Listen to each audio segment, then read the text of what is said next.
Ce qui peut nous sauver, aujourd'hui, c'est vraiment de retrouver le chemin de la bienveillance. Ou je continue à choisir la voie de l'ego, c'est-à-dire satisfaire tous mes désirs, obtenir tout ce que je veux, etc., sans me préoccuper des conséquences et des incidences. On traverse plusieurs crises. Une crise politique, une crise écologique majeure. Tout ce que je vis, ça n'est pas une fatalité. Ça donne un espoir extraordinaire. Nous sommes nous-mêmes le créateur de tout ce qui nous arrive. Et tant qu'à faire, puisque j'aspire au bonheur, de réunir les causes et les conditions qui vont participer à mon bonheur autant qu'à celui des autres. On est perdu parce qu'on ne sait pas comment faire. C'est là où la démarche peut être une aide vraiment très aidante. Bonjour à tous, bienvenue dans C'est possible, le podcast inspirant qui vous aide à croire en vous, vous engager, vous reconnecter à la nature pour avancer avec sens et confiance. Aujourd'hui, j'ai l'immense privilège d'aller rencontrer Bruno Lallemand chez lui. C'est un expert reconnu de la méditation depuis plus de 37 ans et il la pratique lui-même depuis plus de 50 ans. Dans cet épisode, on va voir comment sortir durablement de la souffrance qu'on peut ressentir au quotidien, nos pensées, nos émotions, les situations adverses, comment retrouver confiance en soi, cultiver la paix intérieure et aussi comment construire une vie alignée avec soi et avec ses valeurs dans un monde en pleine mutation et même on peut dire en crise. Alors préparez-vous à un échange simple et d'une grande profondeur et qui pourrait bien faire toute la différence dans votre vie.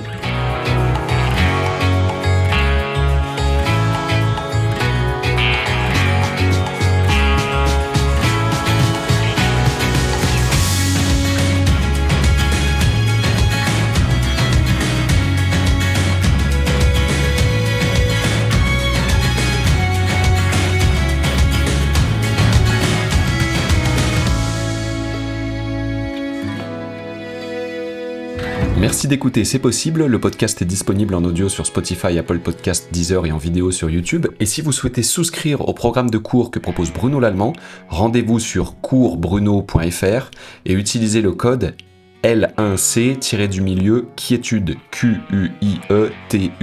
Je vous redonnerai ce code à la fin. Bon épisode. Bonjour Bruno. Bonjour Loïc. Merci beaucoup déjà de m'accueillir parce qu'en fait on est chez toi, dans ton jardin. C'est ça. Enfin, plutôt dans ta forêt qui est juste à côté de ton jardin. C'est un vrai plaisir parce qu'on se connaît depuis quand même quelques années. J'ai été un de tes étudiants, je le suis toujours d'ailleurs, notamment sur la formation, la science de l'éveil et du bonheur, on va en reparler juste après. Pour toutes les personnes qui ne te connaîtraient pas, qui es-tu ? Alors, je suis Bruno Lallemand. Je suis né il y a un certain temps et j'enseigne la méditation maintenant depuis 37 ans. J'ai eu la chance sur mon parcours de rencontrer de nombreux sages de différentes traditions qui m'ont initié à la méditation parce que j'étais en questionnement, je voulais comprendre pourquoi on souffre, pourquoi certaines personnes semblent heureuses, d'autres pas, est-ce qu'on peut vraiment connaître le bonheur ? Et donc ça a été tout un parcours que j'ai eu le bonheur de faire qui a complètement transformé, changé ma vie. Et ça fait donc maintenant 37 ans que je transmets à mon tour ces connaissances, d'enseigner la méditation. Je suis aussi auteur de 5 livres dont un coffret et je suis également conférencier et j'anime des stages. Voilà à peu près de manière générale. Ton domaine d'activité. Tu as fêté avec Ressources Actualisation les 37 ans d'activité au mois d'octobre, ouais. Au mois d'octobre. Octobre 2024. Donc une longévité quand même assez impressionnante, surtout dans ce domaine. Faut quand même bien le reconnaître. J'aimerais qu'on parle justement de cette formation. La science de l'éveil et du bonheur que tu transmets donc depuis 37 ans. Elle a été complètement réactualisée il y a moins de 2 ans. Tout à fait. Il y a un livre associé à cette démarche qui est sorti. Alors ça s'appelle donc La science de l'éveil et du bonheur. On parle de bonheur. Tu as parlé aussi de méditation qu'on t'a enseigné, que tu enseignes aujourd'hui. Pour les gens, c'est peut-être un petit peu flou. Je ne sais pas ce que tu en penses aujourd'hui. Oui. Tu leur parles de bonheur, de méditation. En quoi est-ce que ça consiste en fait cette formation ? Alors en réalité, c'est quelque chose d'extrêmement concret. Il s'agit pour chacun, parce qu'on connaît tous la souffrance à des degrés divers. Oui. On vieillit tous, on finit par tomber malade, on connaît les échecs, le deuil, etc. Dans notre vie, tout ça, c'est souffrance. Et donc, comme Bouddha l'enseignait, il s'agit d'abord de reconnaître clairement, d'identifier clairement quelles sont les vraies causes de la souffrance, et non pas les causes extérieures, les causes supposées. Donc ça, c'est la première étape. Et ensuite, une fois qu'on a clairement identifié les causes, c'est quel remède on applique pour se libérer de cette souffrance. Donc c'est ce que les bouddhistes eux aussi, de leur côté, appellent les moyens habiles. Et il s'agit aussi d'identifier clairement quelles sont les véritables causes du bonheur. Oui. Et comment est-ce qu'on peut s'y établir? Parce qu'il ne s'agit pas d'un bonheur éphémère comme celui qu'on peut connaître parce qu'on a fait une rencontre, on a gagné au loto, Oui. Il nous arrive quelque chose de merveilleux, mais ça va s'effacer au bout d'un certain temps. Très éphémère. Voilà, tout à fait. Donc il s'agit de trouver les causes du bonheur, de trouver un bonheur durable. Donc elles existent, bien sûr, et on peut les actualiser chacun dans notre existence. Et pour ça, il y a des pratiques, il y a des méthodes pour y parvenir. Et donc toute cette démarche a été réalisée, d'ailleurs sous la surveillance de tous ces sages, de tous ces maîtres.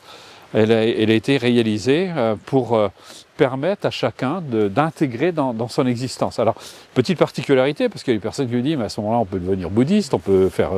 l'un n'empêche pas l'autre, d'ailleurs. Mais moi, sur mon parcours, je me rendais compte que tout le monde n'est pas destiné à devenir bouddhiste, tout le monde n'est pas destiné à se raser le crâne, à porter une soutane, à faire des clochettes, des rituels.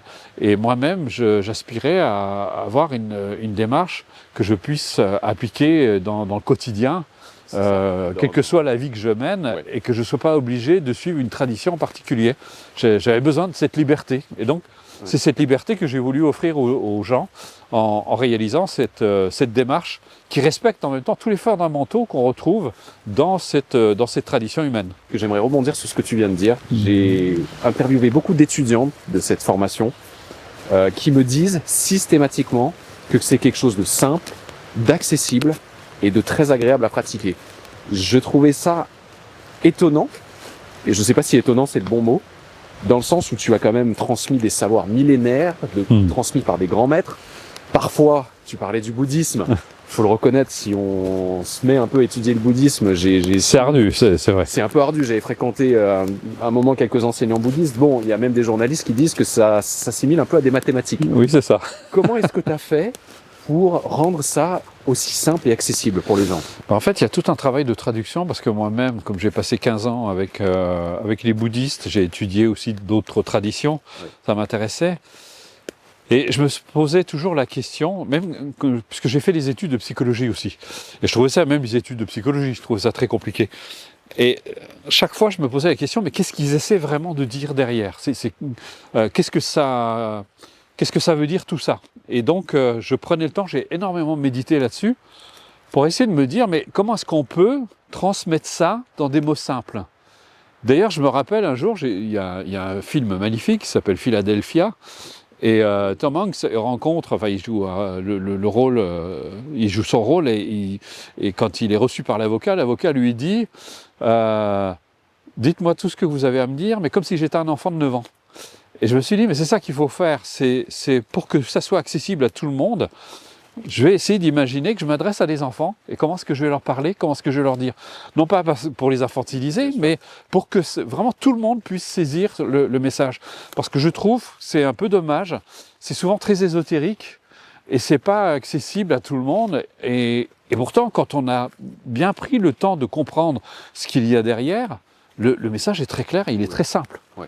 Et il peut être très accessible. Donc il y a tout ce travail de traduction qui représente c'est 50 ans de vie. Donc c'est pas rien, il y a un vrai travail. C'est la simplification et pas le simplisme. Hein. Le simplifier, ça demande soi-même de franchir des étapes, de bien intégrer cette démarche et d'arriver à trouver la meilleure façon de le communiquer, la meilleure façon de le transmettre. Alors, je me rappelle juste pour une petite anecdote, quand j'étais en cabinet, il y a des personnes qui posaient des questions, mais des fois je passais la nuit entière à méditer pour essayer de trouver la meilleure façon de leur dire pour que ça soit tout de suite percutant, pour qu'ils arrivent vraiment à saisir ce que j'essayais de leur transmettre. Et j'en ai fait un peu ma vocation, parce que j'adore la pédagogie, j'adore l'art. En fait, oui, tout à fait.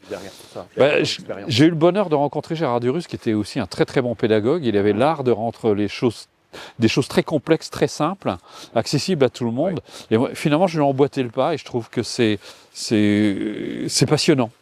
C'est vraiment passionnant. C'est passionnant, parce que je reviens sur le mot quand tu dis simple mais pas simpliste. Oui. C'est que pour la pratiquer aussi, personnellement, et c'est ce que me disent aussi les étudiants, on peut la refaire 2, 3, 4, 5 fois. À chaque fois, on va percevoir le petit détail C'est qui ça. pourtant était dans des mots mais tellement simples. Mais des fois, c'est tellement évident qu'on ne le voit pas. Oui, parce que c'est toutes des notions universelles, ce sont des fondamentaux qu'on peut retrouver par soi-même et c'est quelque chose qu'on peut sans arrêt approfondir comme l'impermanence, la conscience de l'impermanence, pas la compréhension, mais la conscience de l'impermanence, c'est quelque chose qu'on peut approfondir à des niveaux extrêmement subtils, la notion d'interdépendance, mais l'amour, la compassion aussi, c'est quelque chose que plus on va l'approfondir, plus on va le méditer, plus ça va devenir évident dans notre façon de l'intégrer, de le pratiquer. Et les effets, évidemment, ne seront pas les mêmes. Et les effets seront pas les mêmes, et notre attitude face aux difficultés, aux situations, change complètement. Quand on écoute aussi, encore une fois, ces étudiants, et puis j'ai pu observer ça dans ma vie aussi, on constate quand même beaucoup plus de sérénité, assez rapidement quand même, si tant est qu'on s'implique. Plus de confiance en soi, c'est quelque chose qui revient énormément, c'est une bien meilleure relation aux autres. Que ça soit son conjoint, sa conjointe, ses parents, les enfants, dans le domaine professionnel. Enfin, c'est tellement vaste, les effets. Je me demandais comment est-ce qu'on arrive à ça, à avoir autant de bienfaits. Une fois qu'on a bien compris à travers la démarche que nous sommes nous-mêmes le créateur de tout ce qui nous arrive. C'est pas évident au départ à l'accepter. Moi-même, je suis passé par des étapes qui n'étaient pas évidentes et d'arriver à me rendre compte que quelque part, je participais à tout ce qui m'arrivait dans mon existence. Je vois des personnes qui se plaignent d'être maltraitées. Mais quand elles commencent à prendre conscience que c'est lié à un manque de confiance en elles, un manque d'estime d'elles-mêmes, eh bien finalement, elles se rendent compte que toutes les personnes maltraitantes qu'elles rencontrent, c'est pas par hasard. Il y a une résonance. Il y a une résonance. Ça fait écho avec la perception qu'elles ont d'elles-mêmes. Et quand elles commencent à appliquer ce qu'on appelle l'autocompassion ou la bienveillance à l'égard de soi-même, eh bien, elles voient que ça commence à changer complètement parce qu'elles développent le respect envers elles-mêmes. Et donc, ça va automatiquement changer le regard qu'elles ont sur elles. Et étant un peu plus bienveillantes à leur égard, eh bien, les autres manifestent naturellement de la bienveillance. Elles vont rencontrer des personnes bienveillantes. C'est-à-dire que ça fait plus écho en l'autre. Je me plais à répéter souvent, pour que le bourreau existe, il faut qu'il y ait une victime. Et dès qu'on n'est plus victime, il n'y a plus de bureau, le bourreau disparaît.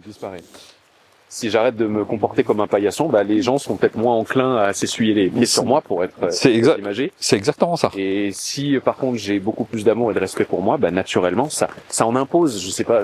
Oui, c'est ça. C'est le mot juste, mais c'est ça. En fait, au même titre que les autres, nous incarnons la vie. Et plus on va développer, plus on va reconnaître notre propre valeur en tant que vie, et on va reconnaître la valeur de la vie que nous incarnons, on va être capable de reconnaître la valeur de la vie que les autres aussi incarnent. Nous n'avons pas moins de valeur que les autres et les autres n'ont pas moins de valeur que nous. Et donc on arrive à cette forme d'équanimité qui nous permet, encore une fois, de poser un regard beaucoup plus constructif, beaucoup plus bienveillant, que ce soit à l'égard de nous et à l'égard des autres. Et donc forcément, notre rapport change. Et ça nous permet, parce que souvent, on a très peur dans une culture quand on parle d'amour, oui, mais si je commence à être bienveillant, à aimer, les gens vont profiter de moi. Je leur dis, mais c'est exactement l'inverse.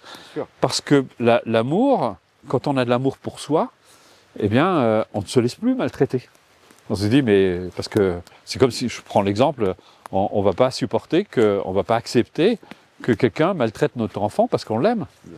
Et c'est normal, donc on va le protéger. Eh bien, on fait faire la même chose avec nous-mêmes. Et c'est pour ça que cette forme de bienveillance à l'égard de soi-même, c'est le début, je dirais, pratiquement de la démarche.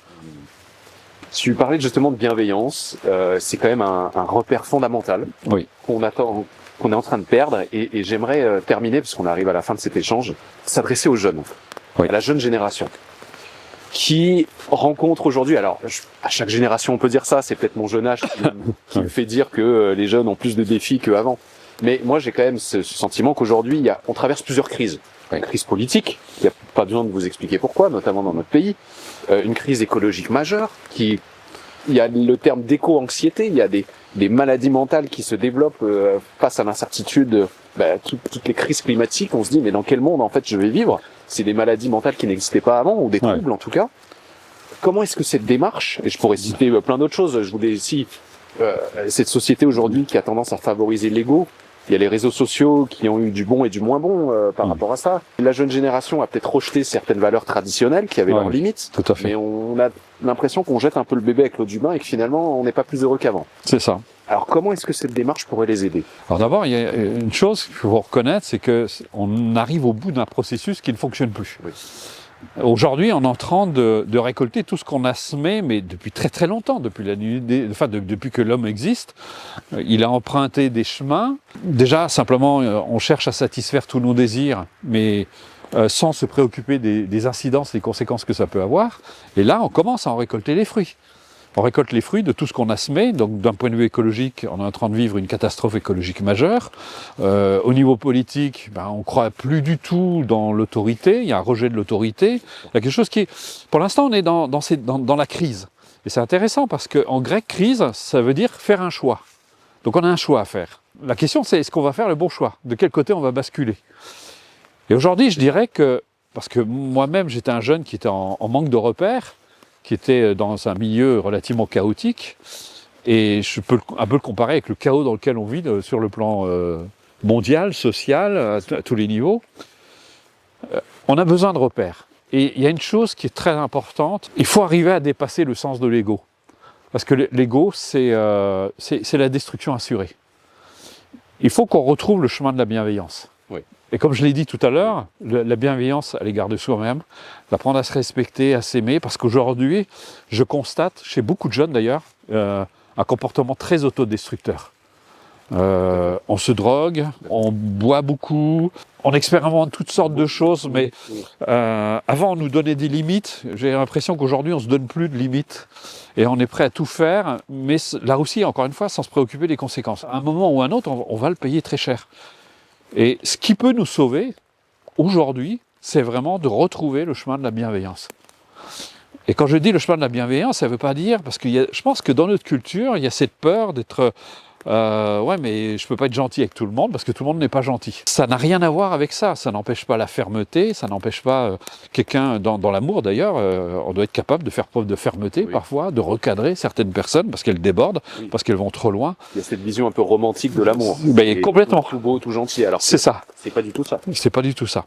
Donc je pense que ça c'est très important, et surtout que ces jeunes n'aient aucune crainte, parce que tout ce qu'ils vont découvrir sur eux-mêmes, ce n'est que du positif. Il y a un moment, il faut se dire, c'est où je continue à choisir la voie de l'ego, c'est-à-dire satisfaire tous mes désirs, obtenir tout ce que je veux, etc., sans me préoccuper des conséquences et des incidences, ou alors je choisis la voie de la bienveillance dans laquelle tout le monde sera gagnant, tout le monde sera bénéficiaire, moi y compris, les autres y compris.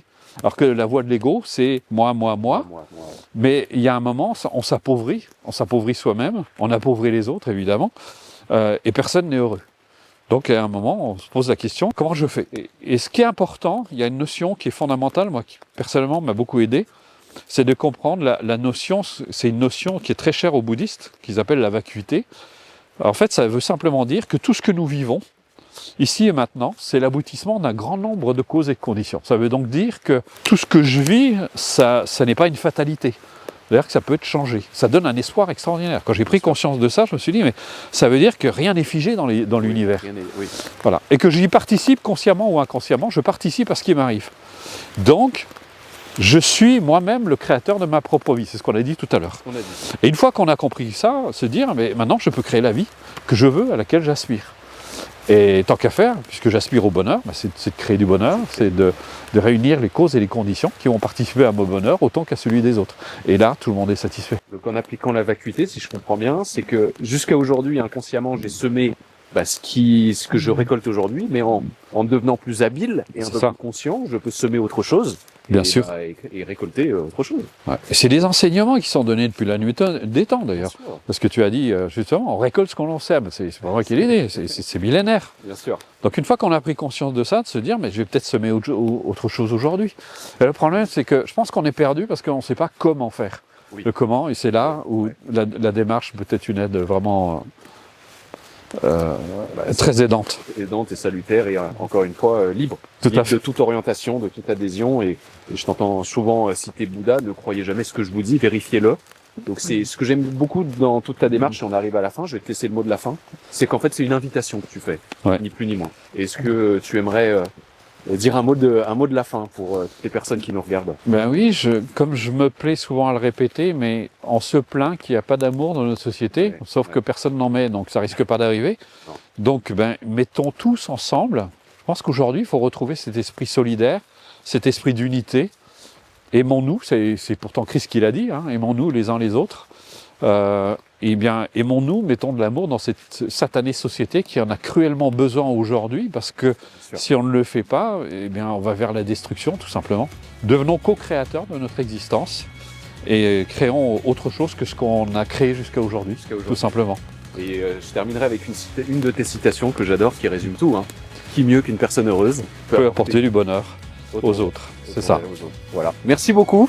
Merci Bruno. Merci. C'était vraiment un vrai plaisir cette petite balade. J'espère que vous avez apprécié aussi. Et puis on se retrouve très vite. Et puis pour en savoir plus bien sûr sur cette formation avec Bruno, vous verrez les liens sous la vidéo. Sinon vous tapez tout simplement coursbruno.fr.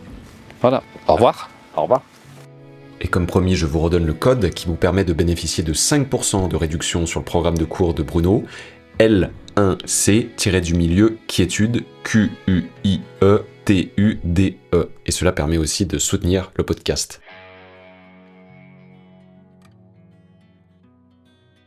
Alors merci beaucoup d'avoir écouté cet épisode jusqu'au bout, j'espère vraiment que la conversation vous a plu. Si c'est le cas, je vous invite à laisser un commentaire, à liker et à activer, si vous êtes sur YouTube, la petite cloche pour recevoir directement les prochains épisodes dans votre boîte mail. Si vous écoutez ce podcast en audio, je vous invite aussi à mettre 5 étoiles, à vous abonner, ça m'aidera vraiment à faire connaître ce podcast. Encore un immense merci à mon invité du jour et moi je vous dis à très bientôt pour un nouvel épisode de C'est possible.